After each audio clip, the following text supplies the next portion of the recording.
Vamos para a nossa 15ª aula, finalizando nosso conteúdo hoje de refração. Tá? Vamos fazer os testes da parte 2, tá ok? Então vamos lá. Então, refração luminosa. Esses testes do praticando estão na página 296 do nosso livro 3. Tá? Vamos lá para a nossa primeira questão do praticando. Uma questão da FUVEST. Suponha que exista um outro universo no qual há um planeta parecido com o nosso, com a diferença que a luz visível que o ilumina é uma luz monocromática. Um fenômeno óptico causado por essa luz que não seria observado nesse planeta seria. Então, nós sabemos que a nossa luz é uma luz policromática, né? A luz que vem do Sol é uma luz policromática que possui todas as cores. Então, por a luz policromática, quando ela se refrata, ela se dispersa, ela sofre a decomposição das várias cores, porque cada cor tem uma velocidade diferente dependendo do meio, né? Como, por exemplo, o fenômeno do arco-íris. Então, como nesse planeta a luz é monocromática, ela só é uma cor, ela não tem como sofrer a decomposição, a dispersão da luz. Então, não tendo o fenômeno da dispersão da luz, nós não teríamos o fenômeno do arco-íris, ok? Segunda questão, uma questão da Universidade Federal de Minas Gerais. Um feixe de luz do Sol é decomposto, tá, ao passar por um prisma de vidro. O feixe de luz visível resultante é composto de ondas como? Isso aqui é uma questão que ela traz meio que uma pegadinha, tem que tomar bastante cuidado.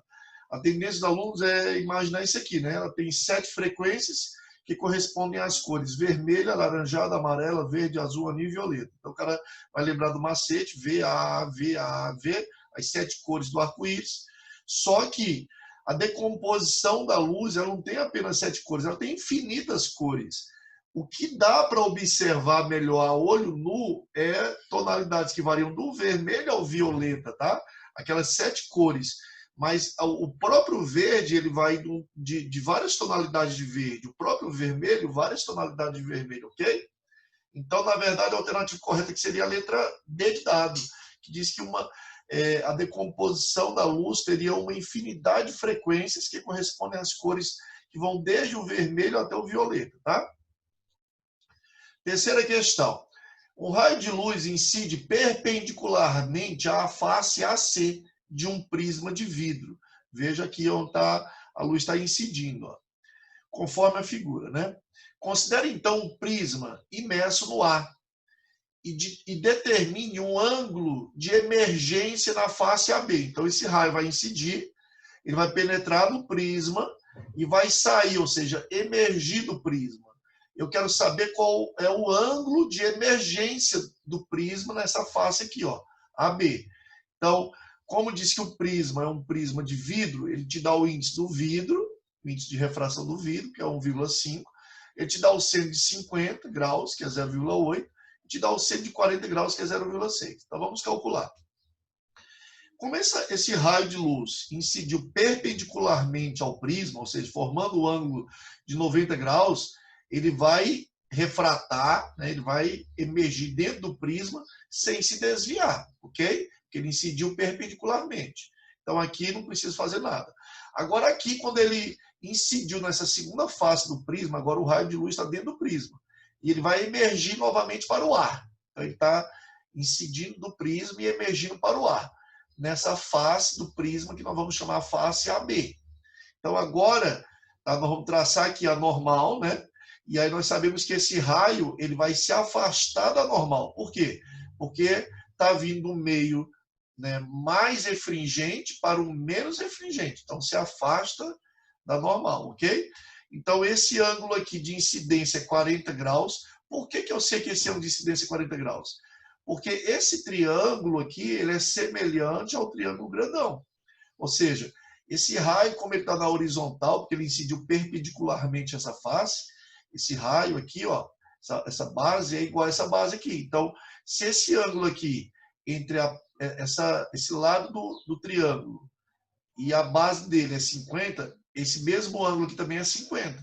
Então, como aqui é um ângulo de 90 entre a normal e a face, então 50, o que sobra para nós é um ângulo de 40 graus. Então, trigonometricamente, eu já determinei que o ângulo de incidência é 40 graus. Agora, quanto que é o ângulo que esse raio vai emergir, né, nessa face AB? Quanto que é o ângulo de emergência? Esse ângulo de emergência é o ângulo de refração dessa face. Então, nós vamos precisar calcular quanto que é esse ângulo de refração. Portanto, nós vamos aqui aplicar a segunda lei de Snell-Descartes no prisma, né? Então, o que diz a lei de Snell-Descartes? Segunda lei da refração. Diz que o índice de refração do primeiro meio, do meio 1, vezes o seno do ângulo de incidência, é igual ao índice do segundo meio vezes o seno do ângulo de refração. Portanto, resolver. Quanto que é o índice do meio 1? O meio 1 é onde está incidindo aqui, ó. Ele está dentro do prisma. Então, o índice do vidro, que é 1,5. O seno de 40, né, que é o ângulo de incidência, é 40. O seno de 40, ele falou que é 0,6. Vezes o índice do meio 2. O índice do meio 2, o prisma está imerso no A. Então, o meio 2 é o A. O índice do A eu sei que é 1. E o seno de R eu não sei, que é o que eu quero calcular. Então, aqui nós vamos ter, né, eu só repetir aí, então vai ficar 1,5 vezes 0,6 dá 0,9, vezes o seno de R. Logo, o seno de R é igual a 0,9. Então, qual é o ângulo que o seno é 0,9? É o ângulo de aproximadamente 64 graus.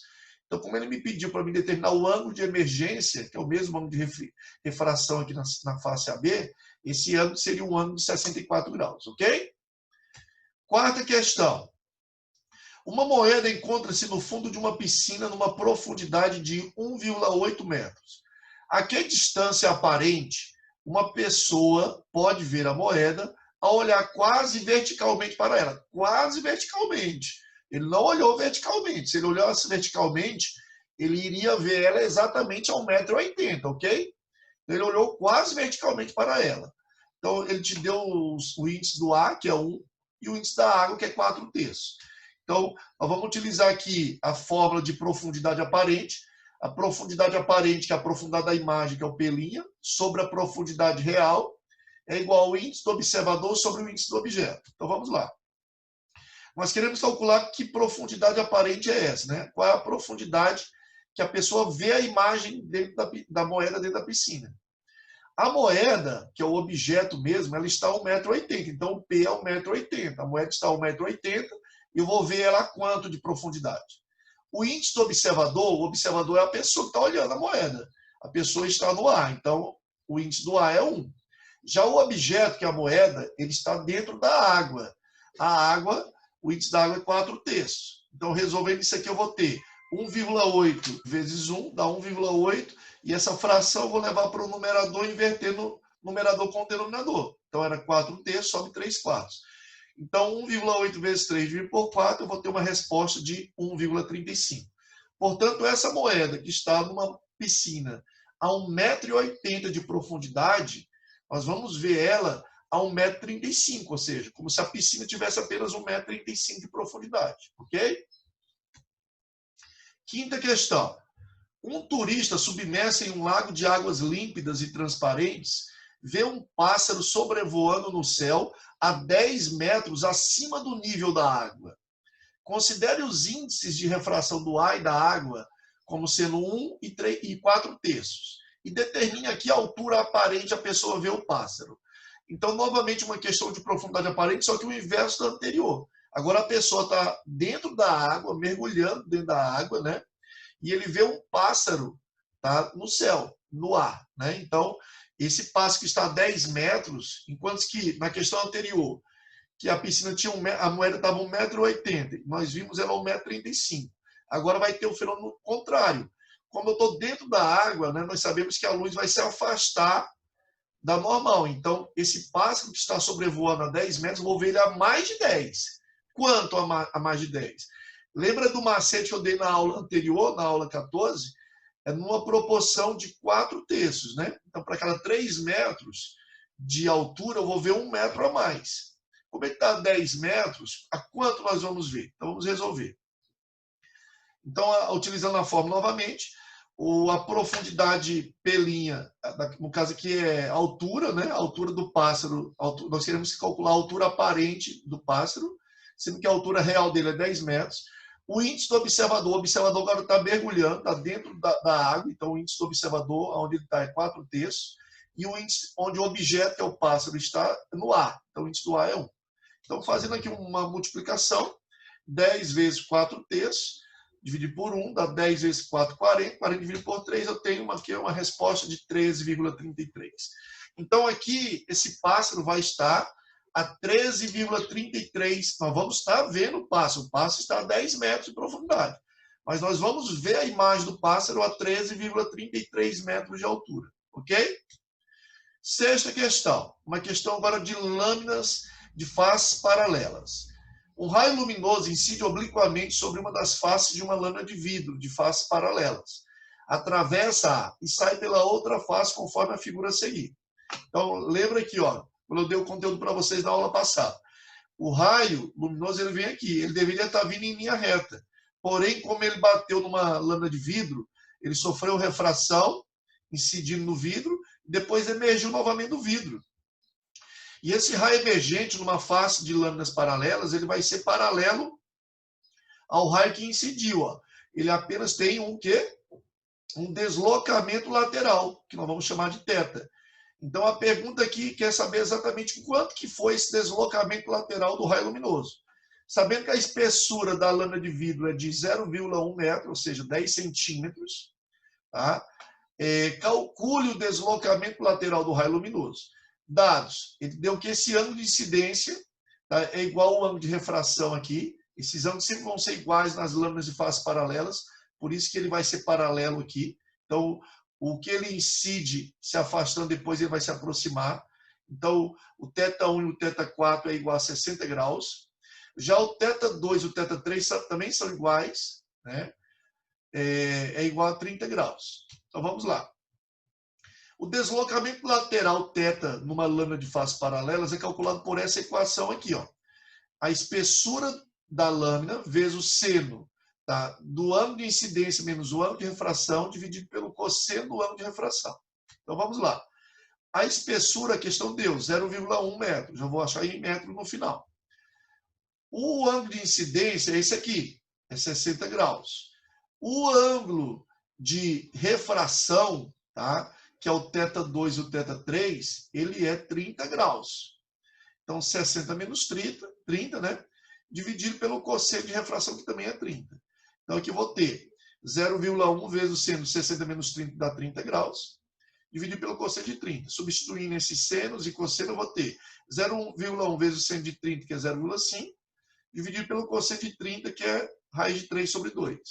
Resolvendo isso aqui, eu vou ter 0,1 vezes 0,5 dá 0,05, dividido por raiz de 3 sobre 2, que é aproximadamente 0,86. Então, a resposta aqui vai dar 0,058.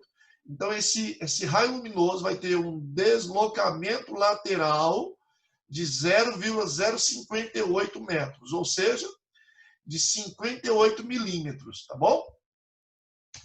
Sétima e última questão. Raios luminosos se propagam no ar e incidem em um prisma óptico cujo ângulo de abertura é de 90 graus.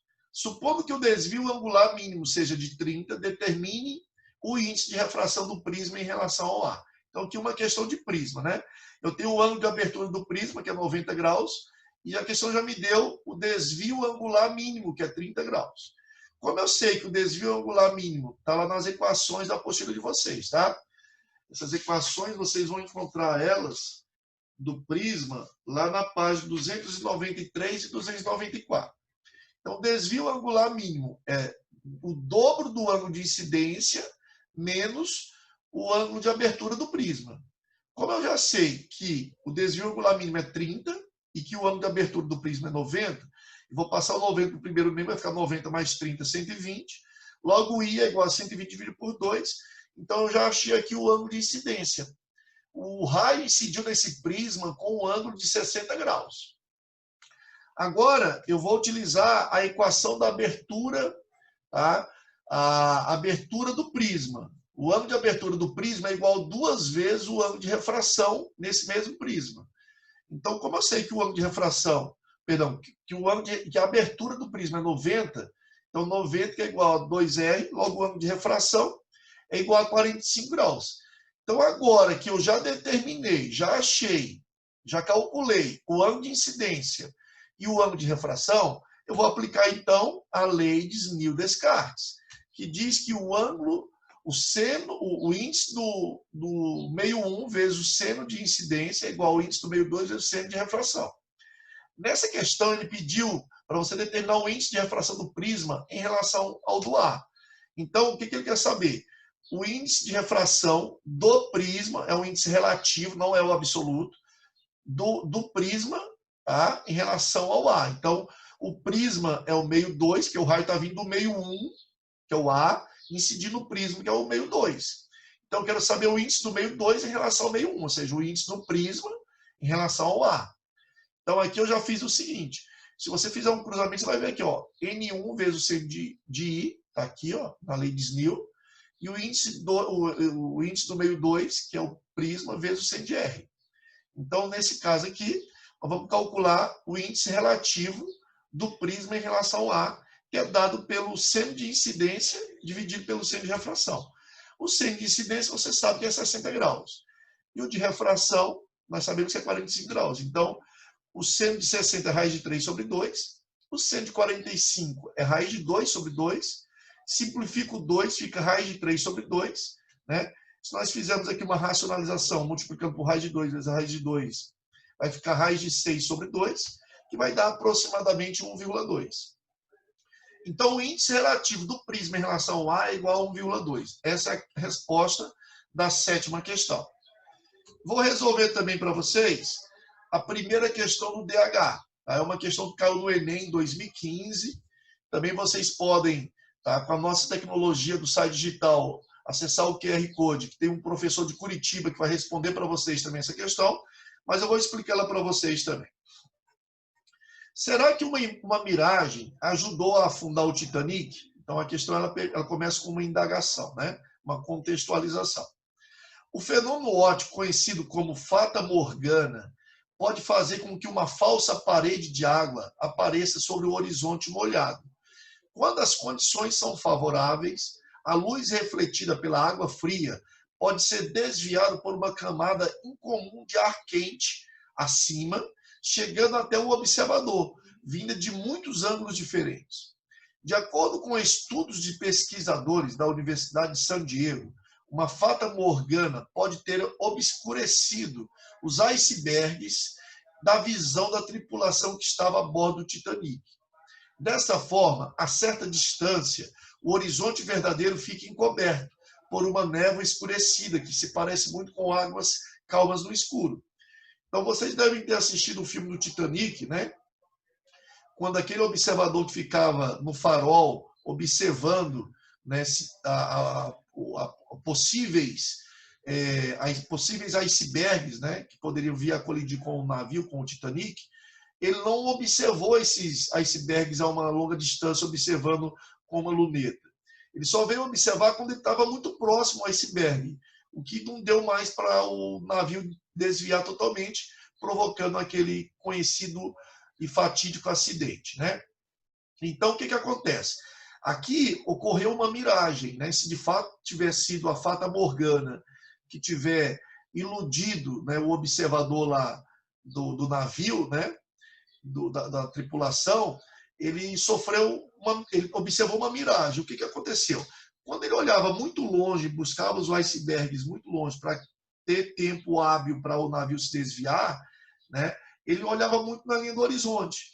Vai ocorrer aquilo que eu mostrei para vocês na aula teórica, que acontece quando eu vejo um espelho d'água na rodovia ou, por exemplo, num deserto. Eu olho muito rasante, logo meu ângulo de incidência ele é maior que o ângulo limite. Como aquele ar que está logo acima da água ele está mais quente do que o ar mais acima, eu vou ter um meio mais refringente, um meio menos refringente. Quando essa luz incide do meio mais refringente para o menos refringente, ele sofre uma reflexão total. Então, ele olhava, tá, na verdade, o espelho d'água refletido acima. Então, um possível iceberg, ele viu como se fosse um espelho de água. Então, ele não conseguia ver esses icebergs. tá? Ele via, na verdade, como se fosse águas calmas no escuro. Tá? Então, pode ter sido isso que aconteceu. Então, quando a questão pergunta qual o fenômeno óptico que, segundo os pesquisadores, provocou a Fata Morgana, lembrem que a refração é o fenômeno que mais provoca miragens, tá? Erros de observação. Então, aqui é claro que foi a refração. Tá? Segunda questão, uma questão que caiu na Universidade Federal do Rio Grande do Sul, em 2016.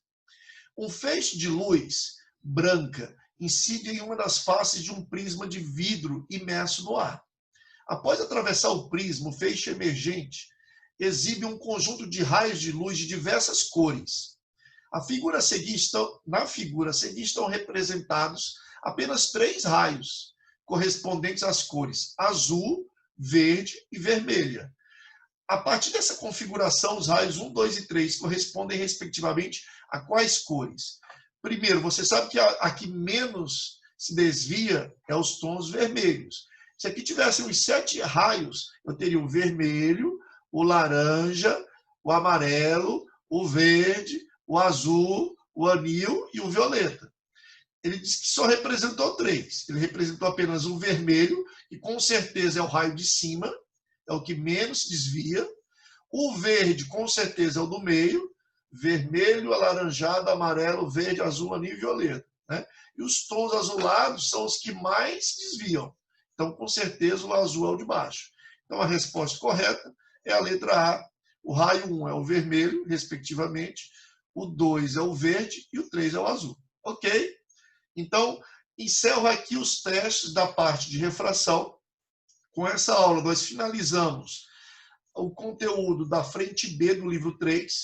E na nossa semana 9, na nossa próxima semana, eu já inicio a parte da frente C, voltando ao conteúdo de eletricidade. Um grande abraço a vocês, tá? Fiquem com Deus.